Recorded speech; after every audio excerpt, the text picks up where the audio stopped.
Hello and welcome to the 50-cent tour of Wednesday, June 19th, 2013. Please find a seat on the Liberty Bus and our tour will begin. Rupert Sheldrake, The Morphogenetic Universe. You've probably heard of the 100th monkey theory, and what I mostly want to emphasize here is that we can change things by changing. And the story about the monkeys is the scientists would feed these monkeys by throwing sweet potatoes into the sand. One young female monkey started washing the dirty sweet potatoes in the sea before eating them and discovered the improved flavors of washed potatoes.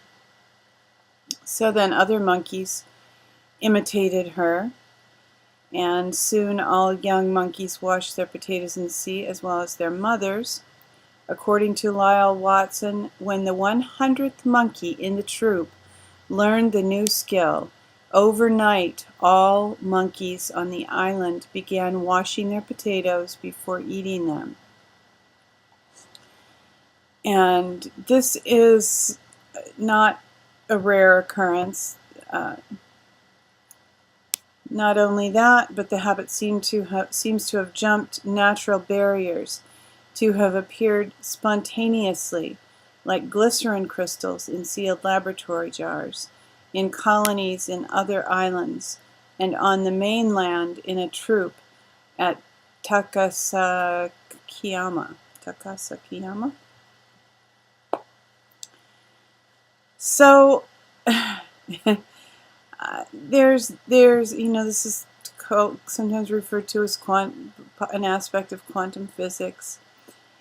A morphic field. When change begins to catch on, it takes on almost I want to say a life of its own. That's not really accurate, but the more thoughts, ideas, and actions arise concerning a specific topic or field, the more powerful the morphic field becomes, which in turn attracts more thoughts and interests.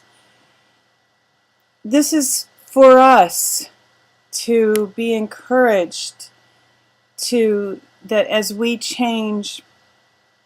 There's a Neil Young song lyric that I really enjoy, that is castles burning, don't let it bring you down, it's only castles burning, find someone who's turning and you will come around.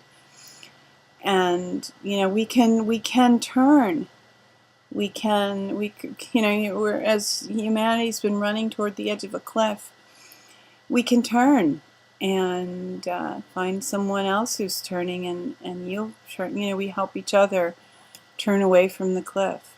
So just a thought there. Impeach or not to impeach? That is the question. What's going to happen? It's very difficult to tell. And I have wondered, because people have been talking so little about Benghazi, I have wondered whether some of these other things that are coming out really have been intended as distractions away from Benghazi. We don't seem to have an opportunity to process the last release of information before the next release of information comes out. And I think we've kind of been programmed into that by news cycles and the way the media works. But some of these things really, really demand more attention and need to be processed, need to be acted on. Despite what the president said, there's nothing transparent about a secret court issuing secret rulings. And this is, just the way people present things. We're supposed to accept them as being okay because of the way they're presented, and a lot of times, calling black white and white black. And the Bible actually says, woe to those who call evil good and good evil. And we're being intentionally misled. And here's a valid focus, I think. IRS scandal revives talk of abolishing the IRS, shifting to simple, fair, flat tax. Sounds like a great idea to me. Internet sales taxes, a headache for small business owners. Another tax issue. It would make, if you've ever dealt with state sales tax, it's not fun, and this is a whole other layer of taxes that businesses would have to deal with. Of course, if we had a flat tax for the IRS, all those accountants would need jobs somewhere, right? And maybe this is the plan for them to be able to go into the internet sales tax business.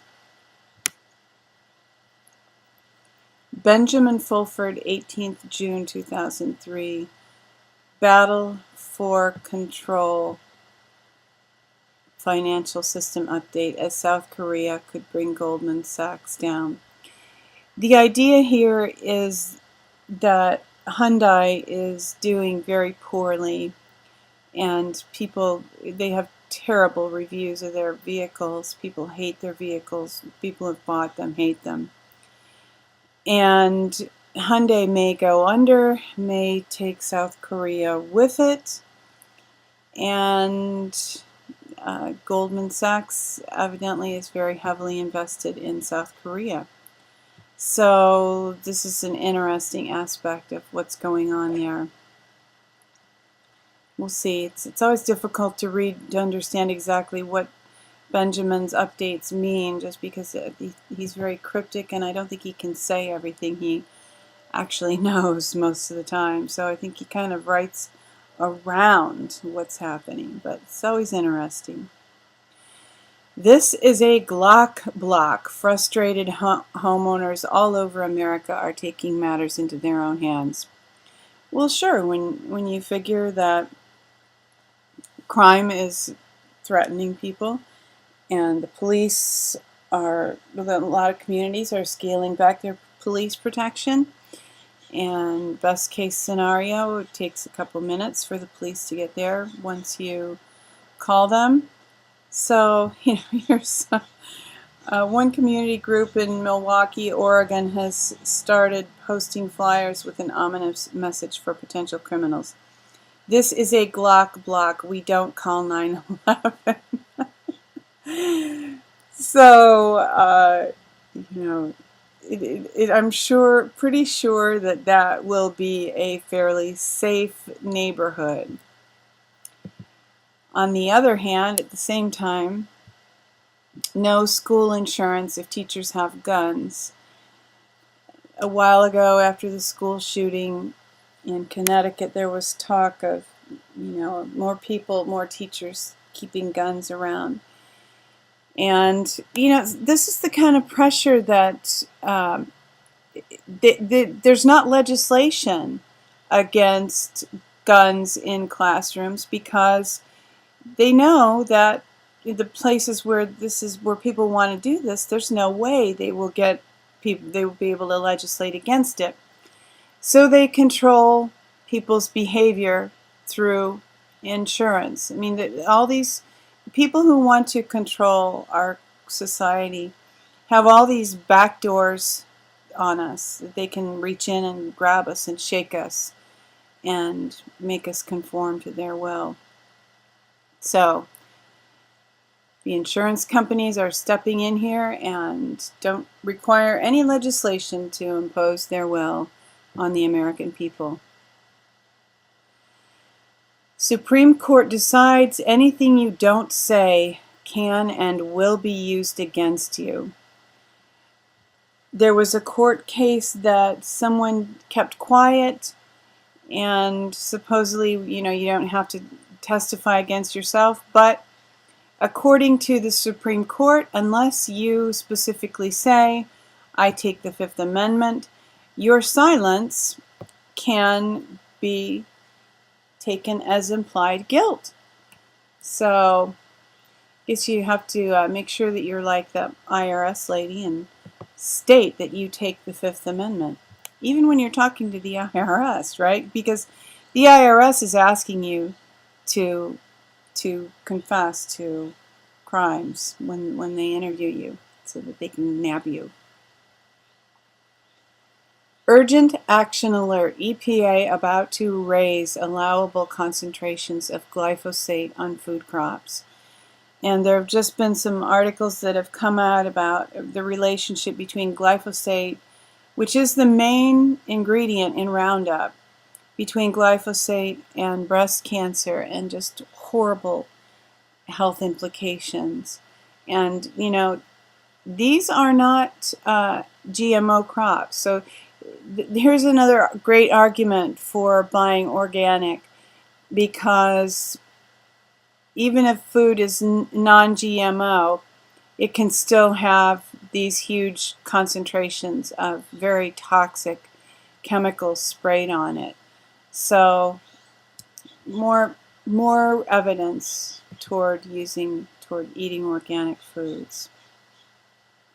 Here's another article on the same idea. Despite irrefutable evidence of toxicity and death, Monsanto's friends at the EPA raise allowable glyphosate levels. So ultimately, forget having the EPA protect you, forget having the FDA protect you. We all need to protect ourselves and be aware of things on our own and take a stand in our own lives and determine our own path and our own future. This Paul Ekman, genius behind hit TV series Lie to Me on mental health exposed. Now, first when I saw this headline, I wondered if Paul Ekman was exposed as being a bad guy, but that's not what it is. And we have watched the series Lie to Me on Netflix. It is excellent. And this article suggests that anybody who works in trying to help people would benefit from studying Dr. Ekman's work. And it is tremendous information that you can tell by carefully observing someone's facial expressions, what they're thinking, what they're feeling. And, you know, bottom line is what's used related to crime and so on in the show, just for, you know, dramatic purposes, is determining when someone is lying. But it goes far beyond that, to just, you know, to help better understand the people around you by understanding what emotions they're experiencing. So, very good stuff, and there's going to be a program featuring him, an interview with him. So, probably something good to keep an eye out for. And researchers discover flaxseed regresses cardiovascular plaque in animals. So, good news about flaxseed and cardiovascular plaque. Flaxseed oil is easy to take. It's, you know, you can put flax seeds on salads or whatever. So, great benefit there. And the daily tour is a presentation of She Who Will Walk in the Dark Productions. And we do thank you for participating in today's tour. The dawn is coming. Weeping may endure for a night, but joy comes in the morning. Hoping that you will love one another, take care, and insist on liberty.